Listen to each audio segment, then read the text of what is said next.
Terima kasih Saudara Roni. Selamat sore jemaat sekalian.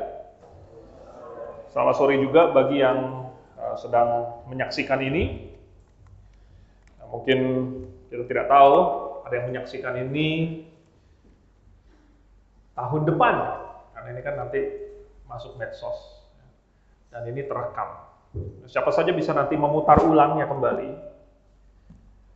Nah, tahu-tahu Anda mungkin menonton ini tahun 2026, 2027, tidak ada yang tahu.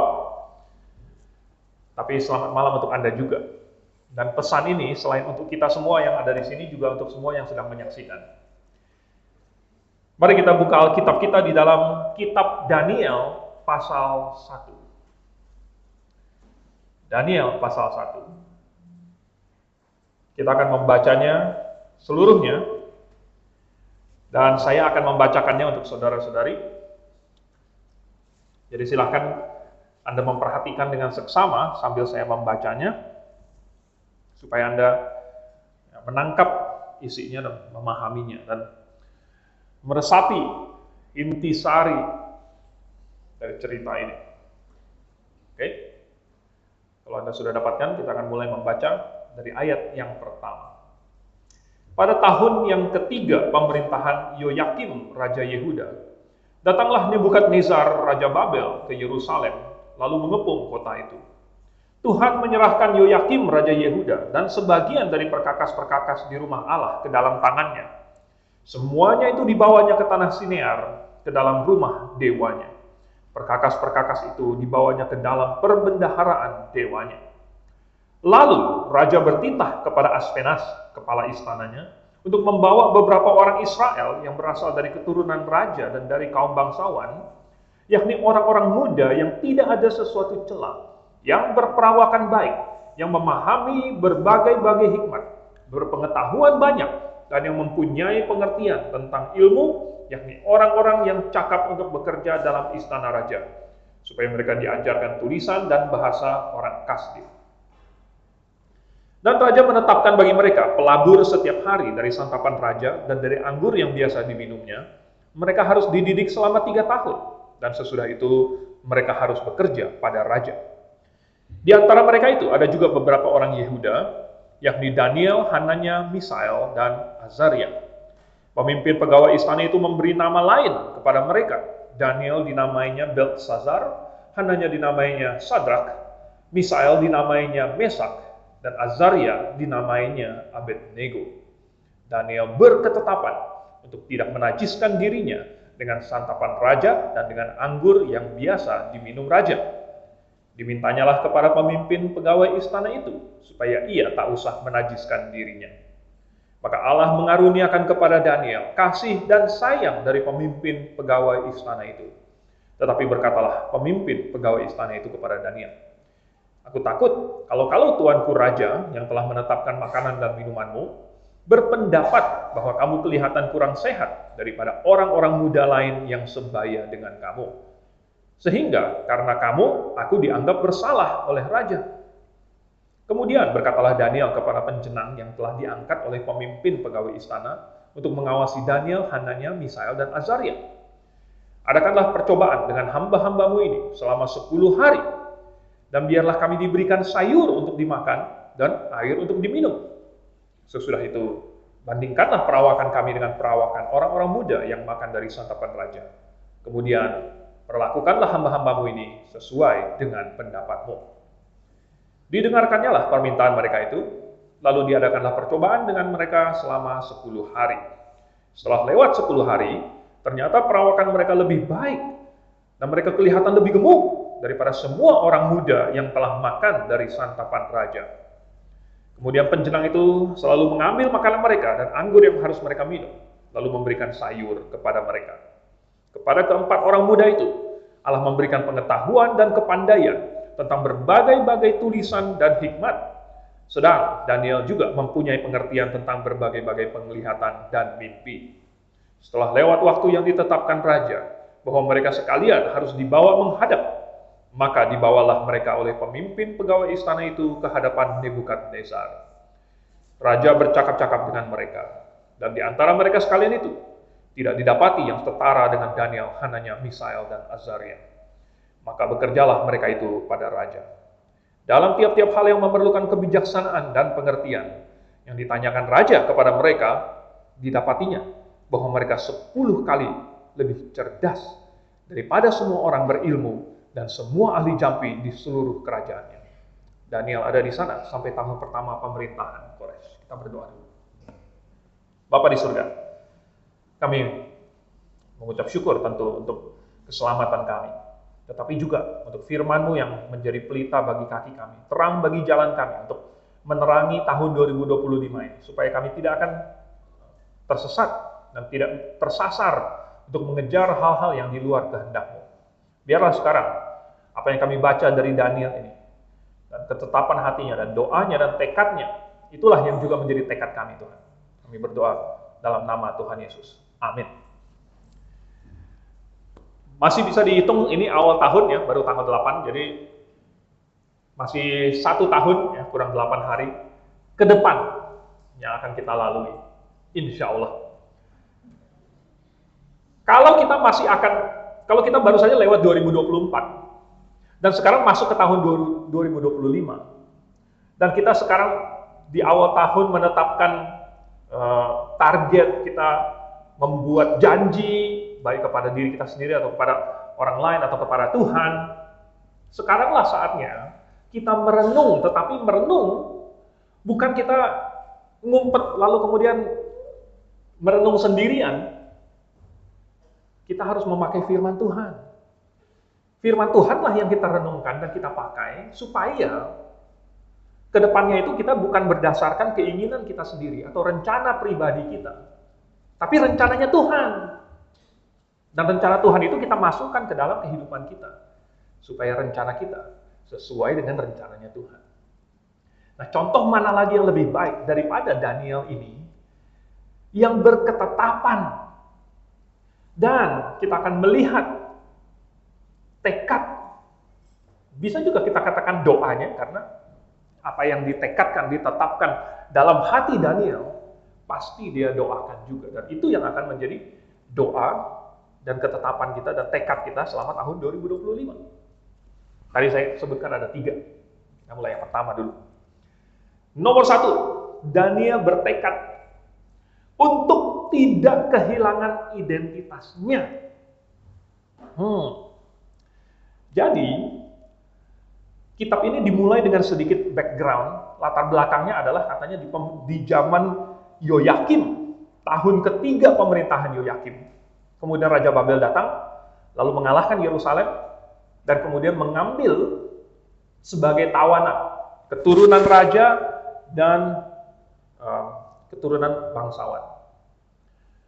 Kemudian sebagian perkakas dari bait suci juga diambil. Tujuannya apa? Ini bagaikan tawanan. Ya. Kalau Yoyakim macam-macam, kalau Yoyakim memberontak, nih keturunannya ini itu ada di tangannya Raja Babel. Kalau mereka macam-macam, ini sebagian perkakas yang penting-penting, yang mahal-mahal, yang dipakai untuk penyembahan, itu ada di tangannya Raja Babel. Jadi semacam suatu garansi supaya Yoyakim tidak macam-macam. Jadi, mungkin Daniel termasuk di situ, sehingga dia diangkut ke Babel menjadi seorang tawanan. Tetapi, Nebukadnezar bermaksud untuk memakai orang-orang ini, karena dia katanya mencari orang-orang yang pintar, orang-orang yang cakap, yang pandai, berilmu, yang hebat-hebat, yang bisa dia pakai untuk kepentingan dia sendiri. Dan Daniel, Hananya, Misael, dan Azaria termasuk di dalamnya. Tetapi, Nebukadnezar ingin mengubah mereka. Ketika dia mengalahkan satu daerah, lalu kemudian dia mengambil orang-orang di situ menjadi tawanan, itu kemudian diserap. Sehingga kekuatan lawannya itu menjadi kekuatan dia. Tetapi bagaimana caranya menyerap dari bangsa Israel? Ini adalah bangsa yang beda sendiri. Ini adalah yang terpisah, yang kudus, yang sengaja Tuhan kasih batasan pagar-pagar di kiri, kanan, depan, belakang, atas, bawah, supaya bangsa Israel berbeda dari semua bangsa lain. Bagaimana caranya supaya orang-orang Yahudi ini bisa melayani dia? maka dia harus mengubah identitas mereka sebagai orang Yahudi, sebagai hamba Allah, sebagai hamba Yehova, harus diubah menjadi hambanya dia, hambanya dewa dia. Oleh sebab itu, maka dia kasih mereka suatu budaya yang baru. Dia mau mengajarkan budaya Babel kepada mereka, mau mengindoktrinasi, mau mencuci otak mereka, mencuci identitas mereka. Jangan lagi jadi orang Yahudi. Sekarang kamu jadi orang Babel. Makanya dikasih nama baru. Daniel dikasih nama Belsazar. Diubah. Daniel itu sebenarnya nama Ibrani. Artinya, Daniel itu artinya Tuhan hakimku. Ya. El itu Allah. Berarti Allah adalah hakimku. Jadi namanya Daniel mengingatkan dia terus bahwa dia harus bertanggung jawab kepada Allah, kan hakim, ya, berarti dia harus nanti tanggung jawab kepada hakimnya. Jadi setiap kali dia dipanggil Daniel, dia ingat, oh saya ini bertanggung jawab kepada Allah. Tetapi itu diubah menjadi Belsazar, yang artinya sebenarnya Bel itu adalah nama salah satu dewa sembahan orang Babel. Jadi Belsazar itu adalah, ada penerjemah yang menerjemahkannya Prince of Bel, jadi pangerannya Bel. Atau ada juga yang menerjemahkannya yang dikaruniai oleh Bel. Jadi tadinya dia mengakui Allah, ini agak menggema, boleh diturunin dikit itunya. Tadinya dikaruniai oleh Allah, lalu kemudian sekarang dia menjadi dikaruniai atau menjadi kesayangannya Bel, bukan El, tapi sekarang Bel. Ya. Dia bukan lagi bertanggung jawab kepada Allah, sekarang dia harus bertanggung jawab kepada Bel, dewanya si Babel. Lalu kemudian, bagaimana dengan Hananya, Misael, dan Azaria? Ini juga nama-nama yang bagus sekali. Ya. Nama yang punya makna, dan semuanya mengingatkan mereka kepada Allah. Hananya artinya adalah yang dikasihi oleh Yehova. Tetapi diubah menjadi Sadrak. Rah itu, bahasa Babelnya itu adalah, Rah itu raja. Ya. Jadi Sadrak itu artinya menjadi ini yang dikasihi oleh raja. Nah, kemudian apalagi Hananya, Misael, mi dalam bahasa Ibrani itu siapa. Jadi Misael itu siapa yang seperti El, siapa yang seperti Allah. Tidak ada, maksudnya itu membesarkan Allah, bahwa ini identitas saya, yaitu adalah yang menyembah Allah yang tiada duanya. Siapa yang seperti Allah? Tetapi diubah menjadi Mesak. Sebenarnya mengambil kata Misael itu cuman diganti sedikit, mi-nya masih sama jadi me. Ya. Nah, tapi L-nya diganti menjadi Sak. Sak ini berasal dari kata Sesak, yaitu salah satu dewi sembahannya Babel. Jadi siapa yang seperti L menjadi siapa yang seperti Sesak. Lalu kemudian siapa lagi? Hananya misalnya Azaria. Azaria itu yang diterangi oleh Allah. Oh bukan. Ya, yang diterangi oleh Allah, tetapi diubah menjadi Abednego. Sebenarnya Abed ini ada padanannya dalam bahasa Ibrani, yaitu Obed, artinya adalah hamba. Jadi Abednego artinya adalah hamba dari Nego itu, ya, dari hamba dari sembahannya Raja Babel. Jadi Raja Babel berusaha untuk mengubah mereka yang tadinya mereka diingatkan kepada Allah, kepada Yehova, mau diubah sehingga mereka selalu teringat-ingat kepada Babel dan budayanya dan dewa-dewinya. Mereka tadinya punya hukum mereka sendiri, hukum Taurat. Tetapi mau diubah sekarang, kamu lupakan itu, sekarang pakai hukumnya hukum Babel. Tadinya mereka memiliki tujuan hidup untuk Tuhan, sekarang tujuan hidup mereka adalah untuk Raja Babel. Makanya dikasih pekerjaan baru. Mereka, oke lah, mereka tinggalnya di istana, dikasih pekerjaan, dikasih tuan yang baru, dikasih dikasih gaya hidup yang baru, dan semuanya baru. Tujuannya untuk memisahkan mereka dari tanah kelahiran mereka, dari kota, dari bait suci tempat mereka biasanya menyembah, dari semua pengaruh-pengaruh yang tadinya mengarahkan mereka kepada Tuhan, dipisahkan. Dan ditaruh di dalam istananya Raja Babel. Dikasih makanannya makanan Babel. Dikasih ilmunya Babel. Dikasih tugasnya yang memuliakan untuk kemajuannya kerajaan Babel. Tetapi Daniel menolak maksud itu. Sekalipun identitas dia mau dihapus, tetapi Daniel sengaja menuliskan nama dia sendiri. Ini kan Daniel yang tulis. Tetapi dia tulis berulang-ulang, Daniel. Dia selalu mengacu kepada diri dia sendiri, bukan sebagai Belshazzar, tapi Daniel. Oke, memang di dalam surat resmi dan lain sebagainya, mungkin di dalam istana dia dipanggil Belshazzar, tetapi di dalam kitab yang dia tulis, dia menyebut dirinya Daniel. Dia menyebut teman-temannya, bukan Sadrak, Mesak, dan Abednego, tetapi Hananya, Misael, dan Azaria.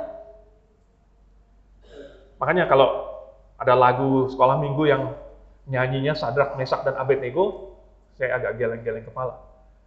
Padahal bukankah nama Hananya, Misael, dan Azaria jauh lebih bagus daripada Sadrak, Mesak, dan Abednego? Berapa banyak anak sekolah minggu yang hafal Sadrak, Mesak, dan Abednego, tapi berapa banyak yang hafalnya Hananya, Misael, dan Azaria? Ayo, ya. Kebanyakan hafalnya Sadrak, Mesak, dan Abednego. Padahal itu sudah dihapus oleh Nebukadnezar, sehingga ingatnya Sadrak, Mesak, dan Abednego. Iblis paling senang kalau bisa membuat mereka dan kita lupa akan identitas kita, sehingga kita menjalani kehidupan ini dan sibuk dengan hal-hal duniawi, dan kita memenuhi jadwal kita, memenuhi pikiran kita, dan usaha kita menghabiskan energi kita dan perhatian kita untuk hal-hal yang sifatnya di dunia ini, sehingga tidak ada ruang lagi untuk Tuhan. Itu yang paling iblis suka. Dia akan ketawa terbahak-bahak. Dan banyak manusia hari ini, oleh karena tuntutan zaman dan tekanan ekonomi, tekanan sosial, sehingga dia sudah menyusut, pagi hari bangun, udah bangunnya agak siang, ini mesti cepet-cepet, buru-buru pergi kerja. Minum kopi sempat, baca Alkitab belum tentu. Nanti aja deh, di jalan baru baca Alkitab, baru doa. Mana bisa di jalan baca Alkitab?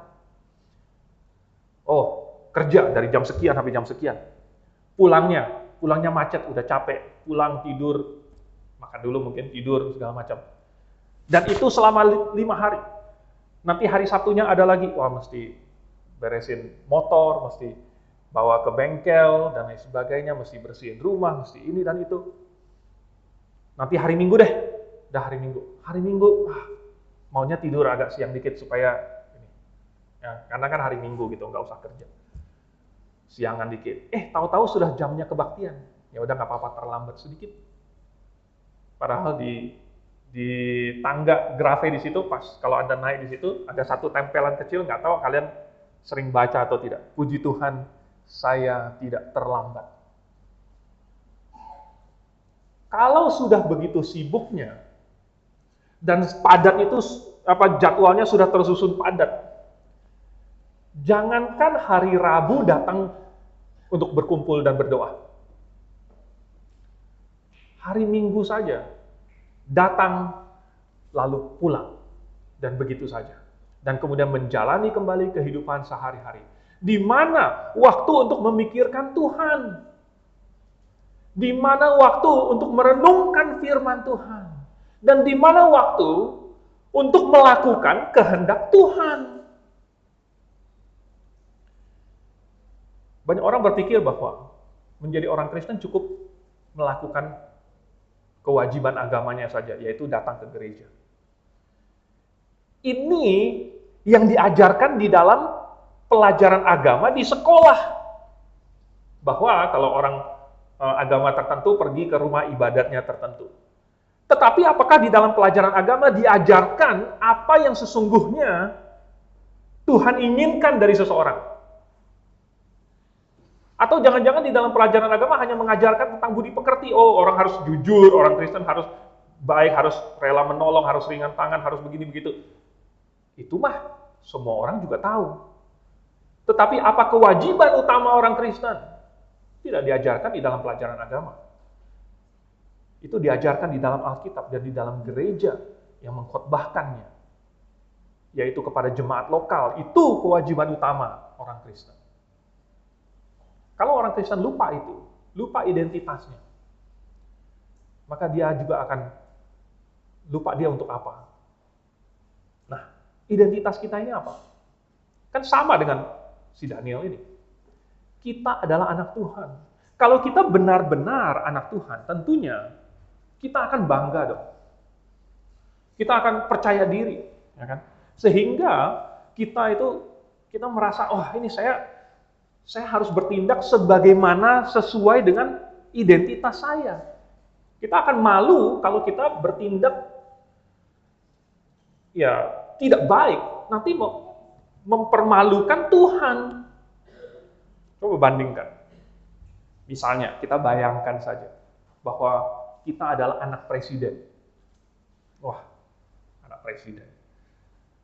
Anak presiden gimana? Jalannya aja udah penuh percaya diri kan. Bapakku siapa? Bapakku presiden. Ya kan? Orang top di negara ini. Tentu dia kemana-mana itu nggak perlu ngumpet-ngumpet gitu ya. Maksudnya ketakutan, nggak perlu. Tetapi sebagai anak presiden, tentu harus jaga sikap. Itu dulu beberapa tahun yang lalu, waktu anak-anaknya Pangeran William sama Kate Middleton, itu masih kecil-kecil. Kadang-kadang ada di foto kan, di foto. Nah itu kecil-kecil sudah diajarin supaya mereka duduknya bagaimana. Ini kan putri sama pangeran, ya kan? Putri sama pangeran ini. Cara duduknya, bagaimana cara melambainya, gitu kan? Bagaimana cara membungkuk, bagaimana cara salaman, itu mereka diajarkan sebagaimana layak seorang putri dan pangeran. Karena identitas mereka itu, mereka tidak bisa sembarangan. Nah kira-kira kalau kita adalah pangeran surga, gimana? Ya kan? Kita anak Tuhan. Kira-kira bagaimana kita bertindak? Oleh sebab itu, nah ini memimpin kepada tekad yang kedua, doa Daniel yang kedua. Yaitu dia bertekad untuk memelihara firman Tuhan. Memelihara firman Tuhan. Pokoknya saya harus memelihara firman Tuhan. Makanya di ayat yang ke-8, dia katanya berketetapan hati untuk tidak menajiskan dirinya dengan makanan, dengan santapan dari meja raja itu. Daniel ini baru dia dibawa masuk ke dalam istana. Belum ngapa-ngapain kan? Belum ngapa-ngapain. Palingan baru dikasih tahu, nih nama kamu sekarang dipanggilnya Belsazar ya. Lalu nanti tidurnya di sini ya. Baru masuk ke dalam istana, sudah langsung dikasih makan dong. Kan makan 3 kali. Nggak mungkin disuruh puasa berapa hari gitu. Kerja dulu baru makan. Nggak mungkin, pasti hari pertama sudah langsung makan. Dan sekali mereka masuk ke ruang makan itu, Anda bisa bayangkan, tiba-tiba sudah dihidangkan makanan yang begitu mewah, begitu lezat dari meja raja. Mungkin para peserta yang lain, mereka semuanya langsung ngiler. Mungkin mereka melihat dan tidak bisa menunggu lagi untuk segera makan dan mencaplok. Tetapi mungkin seperti kebiasaan orang zaman dulu, mereka akan mempersembahkan sedikit makanan itu kepada dewa-dewi mereka dulu, baru makan. Jadi sedikit dari makanan itu akan dihamburkan, kemudian sedikit dari anggurnya itu akan dituangkan di tanah sebagai rasa hormat mereka kepada dewa mereka. Nah, tetapi masalahnya sekali itu dilakukan dan mungkin si Daniel melihatnya gitu kan, wah ini mereka sudah mempersembahkannya kepada dewa-dewi mereka. itu sudah membuat makanan itu sudah dipersembahkan kepada berhala dan mereka sudah tidak boleh makan lagi. Sekalipun tidak ada babinya, tapi kita nggak tahu sih mereka makan di situ ada babi atau tidak ya. Sekalipun itu semuanya halal, tetapi kalau itu dipersembahkan kepada berhala, itu tetap sudah nggak boleh. Dan Daniel berketetapan hati, pokoknya saya nggak mau. Nah, masalah makan itu simple tapi 3 kali sehari. Anda bayangkan, Daniel tidak mau kalau setiap kali dia makan itu dia harus melanggar hati nuraninya sendiri. Dia tidak mau setiap kali berdoa sebelum makan itu, kan dia mengucap syukur. Tetapi bagaimana dia bisa mengucap syukur kalau dia tahu bahwa dia sedang melakukan sesuatu yang melanggar firman Tuhan? Bagaimana dia bisa tenang, bagaimana hati nurani dia bisa nyaman, bisa tentram kalau setiap kali dia makan, dia harus melanggar perintah Tuhan. Jadi, di tahun 2025 ini, tentu kita pasti akan mengalami tantangan. Tetapi itu adalah ujian. Apakah kita akan tetap setia kepada perintah-perintahnya Tuhan? Atau mungkin kita berkompromi. Mungkin sebagian orang Kristen akan pilih berkompromi. Mungkin mereka akan berkata, sayanglah makanannya kan sudah tersedia. Kalau nggak dimakan kan mubazir. Makan. Atau nggak enaklah sama orang Babelnya, ya nggak enaklah sama chefnya, nggak enaklah sama ini pemimpin kepala istana. Ini Pak Aspenas ini udah sangat baik sama saya nih. Ya. Dia sudah bawa saya masuk segala macam, udah dikenalin dengan dia sudah sayang sama saya. Masa dia kasih makan saya bilang nggak mau kan? Kayaknya kurang ini. Apalagi orang Timur gitu. Orang Timur kita kan rasa tenggang rasanya itu, rasa segannya itu besar. Masa saya bilang tidak? Atau mungkin ada orang Kristen lagi pikir-pikir, ya saya nggak akan makan. Kalau saya lagi ada uang jajan, saya bisa jajan di luar, ya kan? Saya bisa makan di yang lain. Tapi kalau saya lagi nggak ada, ya daripada kelaparan makanlah, gitu kan? Makanlah. Atau mungkin bahkan ada yang berkata, ya mungkin Tuhan mengizinkan ini dihidangkan kepada saya, berarti Tuhan sudah nggak apa-apa gitu. Ini sudah kesempatan yang Tuhan memang kasih kepada saya. Karena sudah sampai di depan saya, ya udah sikat aja gitu. Padahal kan tidak mungkin. Tidak mungkin Tuhan kasih kesempatan dan Tuhan menginginkan Daniel melanggar perintahnya. Tidak mungkin. Kalaupun ada kesempatan untuk melanggar, itu bukan dari Tuhan. Itu adalah godaan dari iblis. Sehingga Daniel, dia dengan tepat membatasi dirinya. Dia berkata, saya tidak mau. Nah, berapa waktu yang lalu saya pernah dengar ada waktu berdiskusi, ada orang Kristen, dan sampai kepada topik kenapa grafein begitu ekstrim, terlalu ekstrim. Ini nggak boleh, itu nggak boleh. Nonton film ini nggak alkitabiah, dengerin musik itu nggak alkitabiah. Cara berpakaian yang begini, di dunia kerja itu udah biasa, kenapa mesti dipermasalahkan sih? Ya kan? Sampai saya dengar kata-kata berikut, emang mau hidup sekudus apa sih? Emang mau hidup sekudus apa sih? Saya tertegun sekali. Ya. Masa pertanyaannya gitu, mau hidup sekudus apa?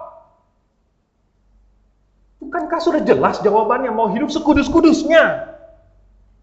Kenapa mesti bertanya lagi, emang mau sekudus? Gimana sih? Seolah-olah hidup kudus itu sesuatu yang jelek.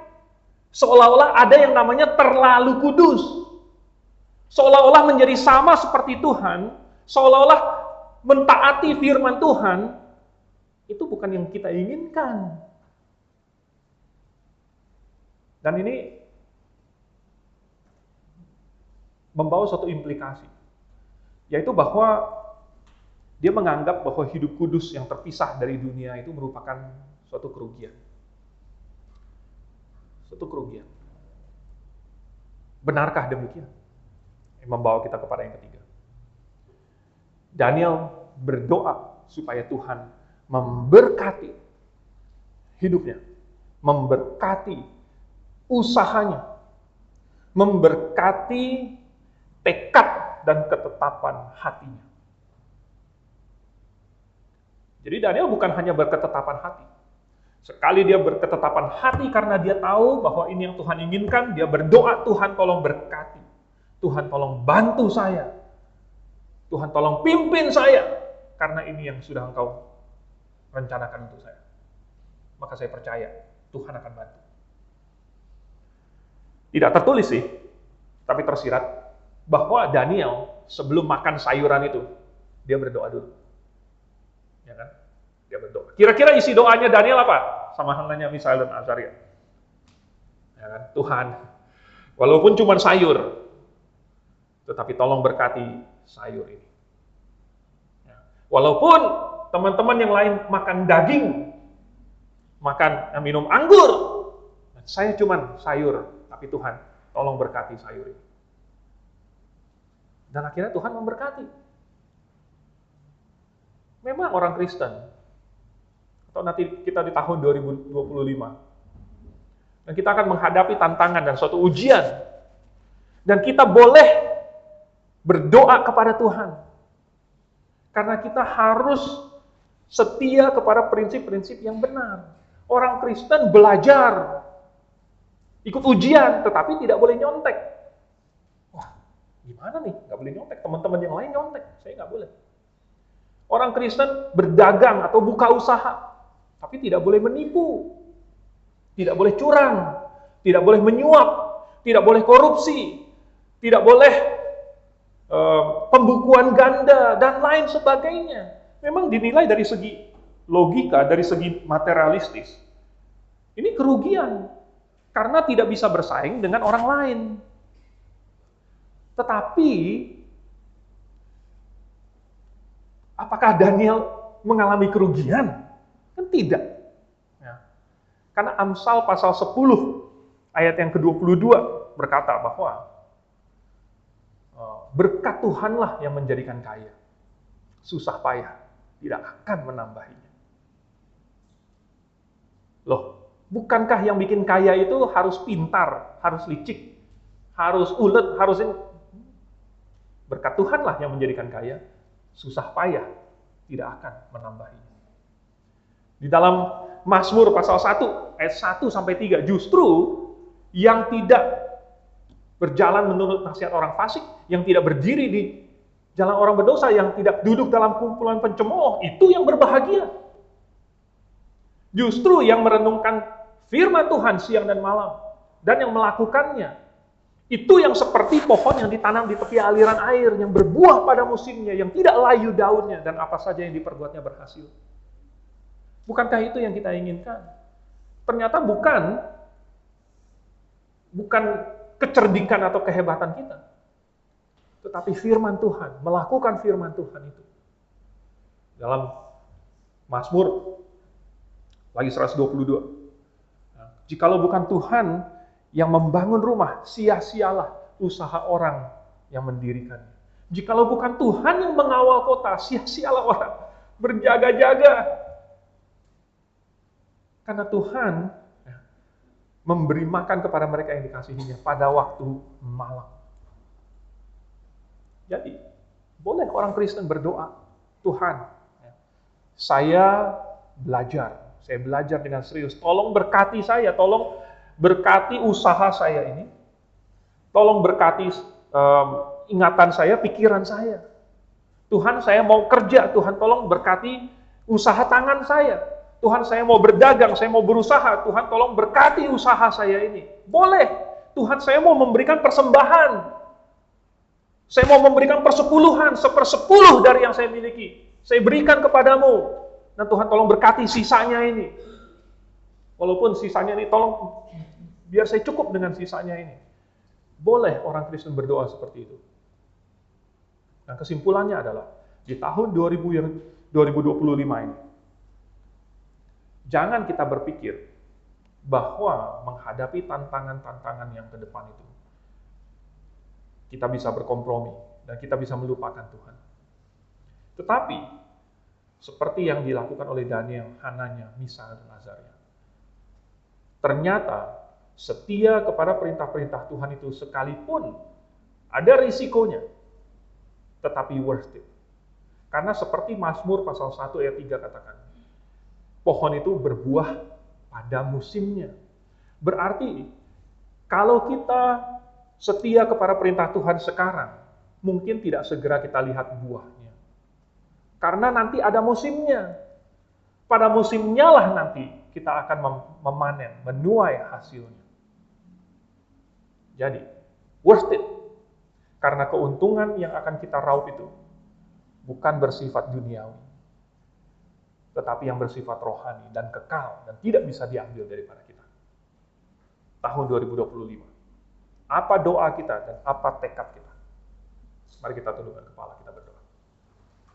Bapa di surga, mohon supaya kami menarik pelajaran dari yang Daniel lakukan, sehingga kami tidak lupa identitas kami, dan kami mengarahkan diri kami kepada perintah-perintah-Mu, supaya kami hidup di dalamnya dan melakukannya. Maka Engkaulah yang akan bekerja, karena seperti janji-Mu, bahwa jika kami menyerahkan hidup kami kepadamu, maka Engkau akan bertindak. Dan biarlah tahun 2025 ini, karena kami yang mengarahkannya kepadamu, akan menjadi tahun berkat rohani bagi kami. Maka itulah yang akan membuat kami bahagia dan bertumbuh di dalam iman. Dalam nama Tuhan Yesus kami berdoa.